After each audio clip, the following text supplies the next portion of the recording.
Once upon a time, in a land of tall mountains and whispering trees, there lived an owl. But this was not just any owl. He was very much an owl, small, shy, and not very clever at all. In the local mountain language, such owls were called chok. And this owl truly lived up to the name. When summer arrived and the days grew warm, the owl worked harder than he ever had before. He flew back and forth, carrying tiny twigs and bits of straw in his beak. Slowly, piece by piece, he built a cozy nest high up on the branch of a tall china tree. Soon the owl laid eggs and sat on them patiently, day after day. He waited and waited and waited. At last, after many long days, the eggs cracked open, and out came 4 tiny baby owls.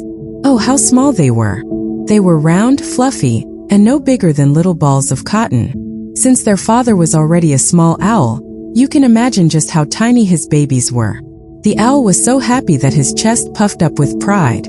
He could not stop smiling. Every night, while the moon shone in the sky, the owl flew far and wide. He hunted insects, beetles, and tiny bugs and brought them back to the nest for his babies to eat. During the day, he slept quietly, because owls sleep in daylight and work at night. That is just the owl way.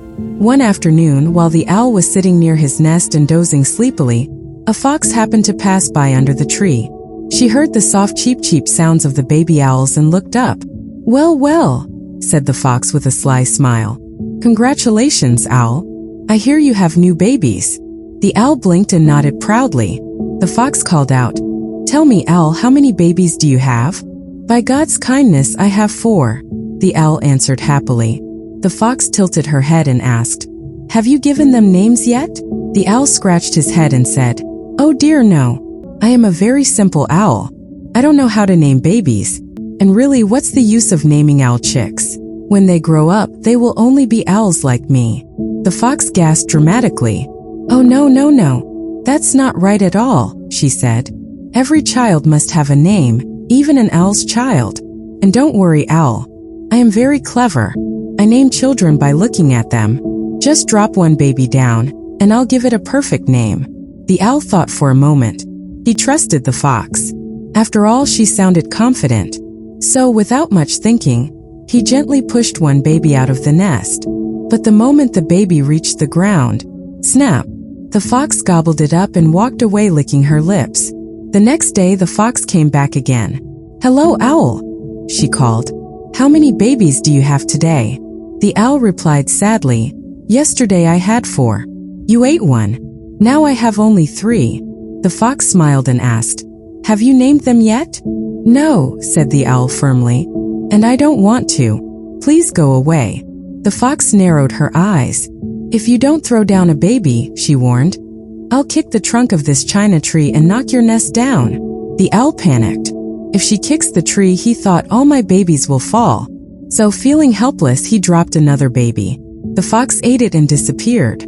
Later that day, a crow flew by and landed beside the owl.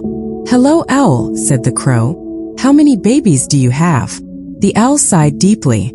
"I had 4. The fox ate 2. Now only 2 are left." The crow was shocked. "Why did you give your babies to a fox?" he asked. The owl explained everything, the naming trick and the threat to kick the tree.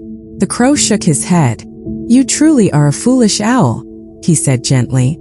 "Whoever trusts a fox? Next time she threatens you, tell her, 'Kick the tree if you want. Your own leg will break, and your back will break too.'" The next day, the fox returned once more. "Throw down a baby," she shouted, "or I'll kick the tree." The owl gathered his courage and yelled back, "Go ahead. Kick it. Your own leg will break and your back will break." The fox froze. "That doesn't sound like you," she said suspiciously. "Who taught you that?" "My Uncle Crow," the owl replied proudly. "Humph. I'll deal with him too," muttered the fox as she walked away. The fox soon reached a lonely place and lay down, pretending to be dead. A little later, the crow flew overhead. Seeing the fox lying still, he thought, "She must be dead. I'll peck her once or twice." As soon as he landed, snap, the fox grabbed him in her mouth. Nearby, some boys were grazing goats. They shouted, "Look, the fox is carrying a crow." From inside the fox's mouth, the crow called out, "Fox, Why don't you tell them that you caught me for yourself? What business is it of theirs?" Without thinking, the fox opened her mouth to reply, and the crow flew free.